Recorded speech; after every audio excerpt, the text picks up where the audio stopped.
You have to finish it. And he added, and which enraged me a lot, you are not fit to be a monk now. You can't become a monk now. You are not fit for it. I said, I know Sanskrit and all that very well. I have studied so much about the Vedas and Dharma Shastras and all these things that are original. And if anybody is to be fit, it should be me. And he declares me as unfit. See, I felt outraged. I sat down on the first step. I shook off his hands off my shoulders and sat down. He went down from the 10th step, he looked at me and he said, hey, it is essential. You do it and one day you will get what you want. It took 32 years of my married life before I could become a monk. So it happened, somehow suddenly things happened. I didn't want to see the girl. I said, if at all it is the fate, then whoever is fated, I have to marry and all that is not different. See, somebody came, somebody took me, they all saw. Normally nobody says yes immediately. I went alone, I said yes, and the marriage took place when my Guruji was alive in September. Now, about the obstruction in the spiritual life. Well, even though my other partner was not of a highly religious nature or in not any religious nature, just she had some basic belief in a God and nothing more. It is just a lukewarm idea that there is somebody, let us not disturb him, I am happy, he is happy. That is the attitude. In the entire family it was so, so she was no exception to it. But she didn't put any obstacles in my way. On the contrary, I would say it was very helpful because an efficient government is one with an efficient opposition. So she had the internal grit, and when I was sitting in meditation, now there sometimes she will talk, no doubt as if in joke, but she used to laugh at things. So such things were there to some extent. That is there, even though she was not actively against it, she had a basic belief in God. But ultimately somehow I felt, because all the conveniences were there, food was there, and I was in a job also, so I was more able to concentrate on that. And not only that, see, the sexual instinct is very strong with all your other longings for the rest of the life, but this goes side by side, almost like your appetite for food. It is another appetite which God has given. So, I am sure if I had not married, I might have been successfully as a monk, because the mind was always, once or otherwise, it was going strongly towards the that type of enjoyments. So, when once I married, well, it put a stop to it and all that.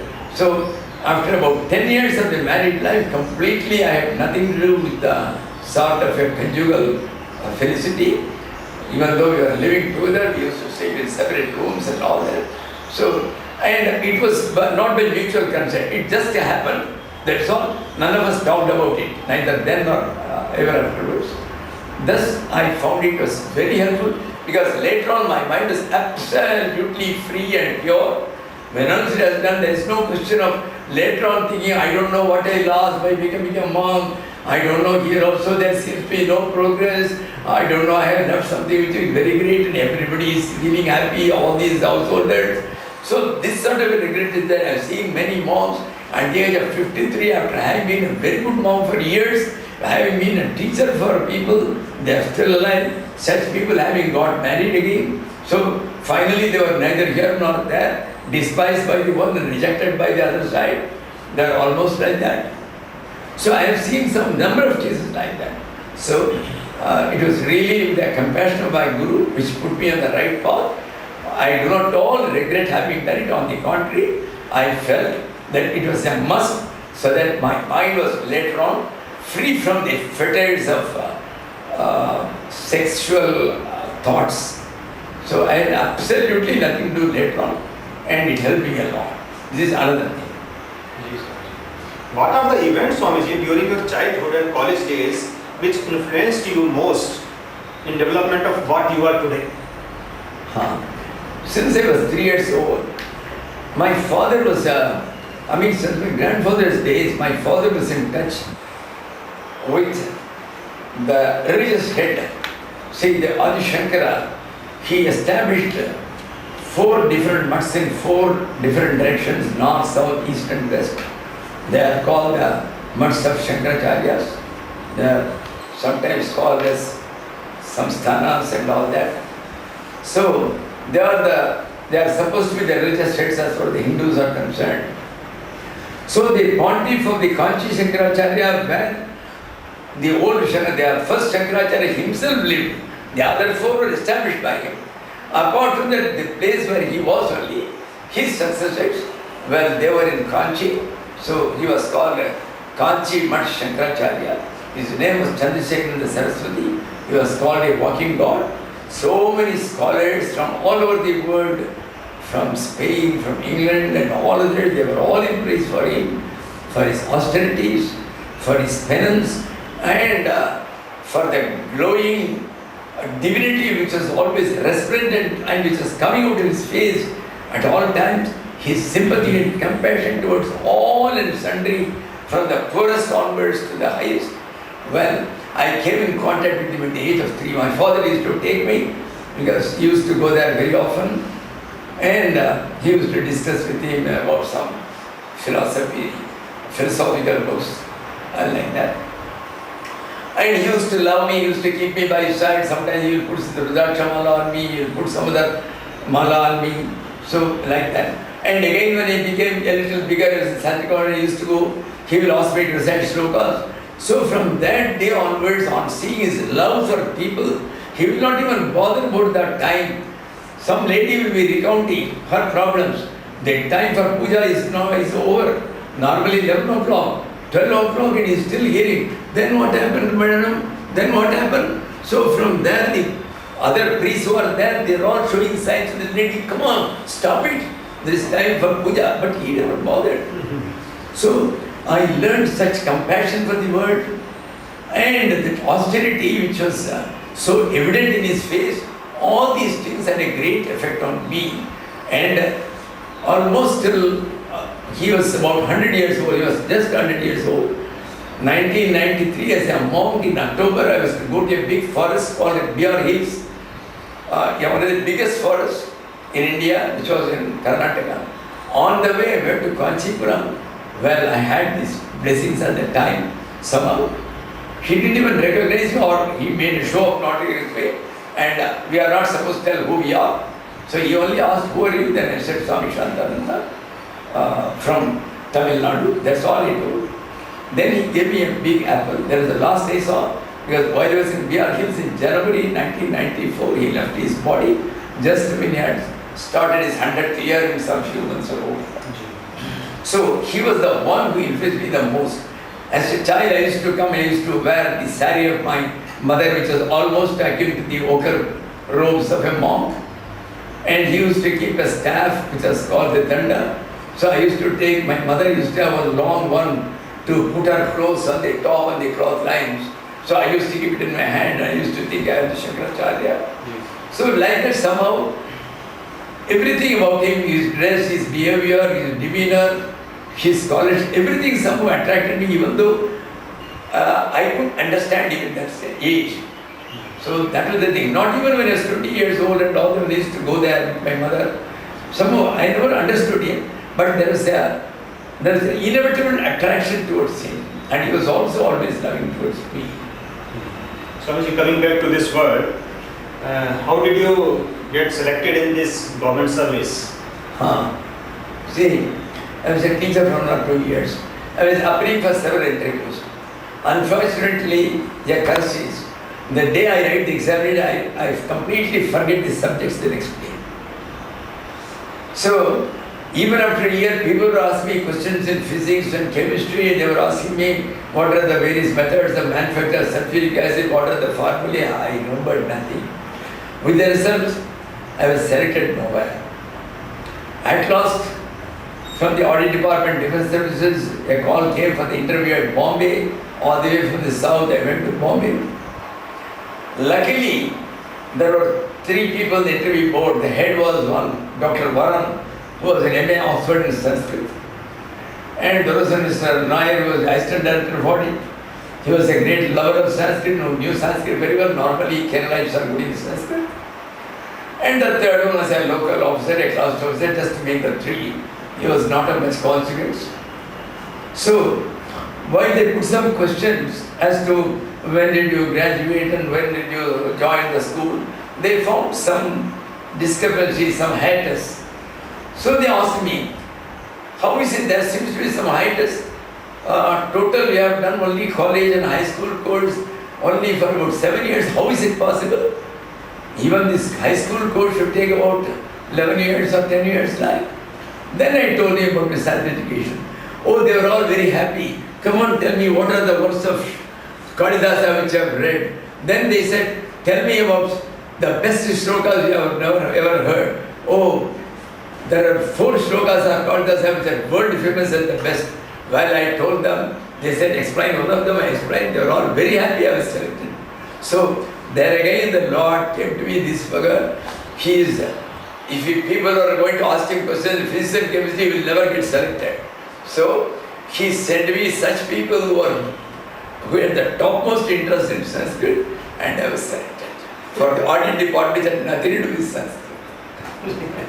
So, there again, the Lord showed his hand much before I knew who he was. Swamiji, you managed your complete tenure in government service. How could you manage your sadhana with the responsibilities of a government job? See, what happened was, I had a mind of compartments.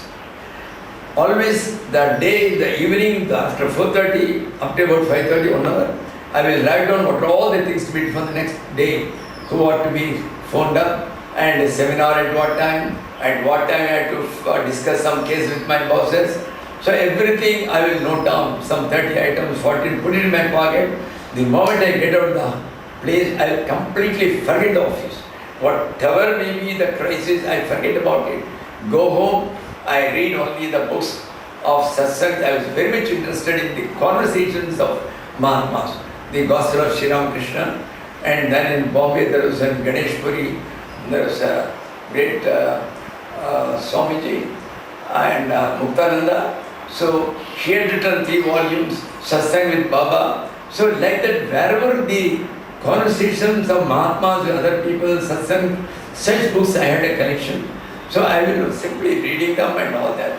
So I had no problems. I used to do my japa regularly in 1959. My Gurudev himself initiated me. So I used to do, I was very particular in my japa. That alone was one of the things which was responsible for whatever progress, if any, has been made by me in this path so far. And well, that is the reason why I was able to do it, because I had a compartmental mind. The next day when once I entered the premises of the office, well, everything will come crowded. I will never see the checkbook, check sheet where I have written what ought to be done. Everything will be there in the mind. I will go on doing it. And every day I will write, but I will never see. I will just, just turn it off by the evening. This is how I was going. It's all again the grace of God. See, without His grace, we cannot move 1 foot. And secondly, irrespective of the environment, I knew at that time, because I had read Bhagavata and all that, that you cannot go after environment to do sadhana. Whatever environment, wherever you are, in whatever condition you are, you have to take His name. You have to do your sadhana within 1 hour or 2 hours. And secondly, I knew, even if you read for 15 minutes, it has to be 100% concentrated manner.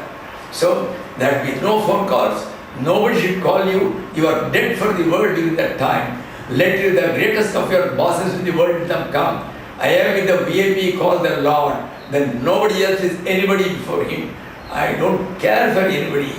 See, once on the top person who is in the top in the governmental, the list of priorities and all that. Even when he came to my house, my son went and told him at that time that my father is in meditation, he will be available to you after 1 hour. Either you can sit here, if you are pleased, otherwise you can meet him later, I will tell you. That's all. So that is how I was able to do.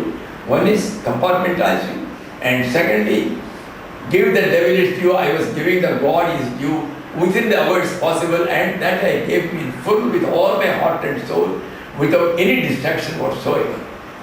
Swamiji, how many hours you were able to devote that time for your japa? Well, it's a secret, I would like to disclose it, but still I will tell you what happened was, I am more a child of grace than a child of sadhana. See, there were days in my young days when I read the gospel. I had no guru at that time, in 1950s when I started more or less. So I will be just sitting myself on Sundays, morning to evening, I will be completely that day on mount. See, being on mount, I was a bachelor, I wouldn't go to the hotel because they will ask me, sir, would you like to have tea or coffee? How to talk? So I never used to go there. I will keep some tomatoes, some fruits, and that's all. Throughout the day, I will do my meditation and all that. So except for that, in the normal days, some days I will do beautiful meditation for 2 hours. Some days after 10 minutes, my mind will not be able to concentrate. I will get up. I have no regrets. Whenever I was able to do, I did. Whenever I was not able to do, I never bothered. There were days for continuously for a month I may not do. Suddenly I will be continuously doing for 1 month. I will get up at night, 12 o'clock, sit for 3 hours, 4 hours. So I will not say that there is anything regular about it, but somehow I was felt that I was always being guided by the Lord Himself and by my Gurudev as a representative of the Lord. And that only carried me through. It was the grace in the beginning, it was the grace in the middle, it was the grace at the end. It was grace all through which brought me. My sadhana was far less, and that is why I was a little ashamed to talk about it, but then I have told you the secret.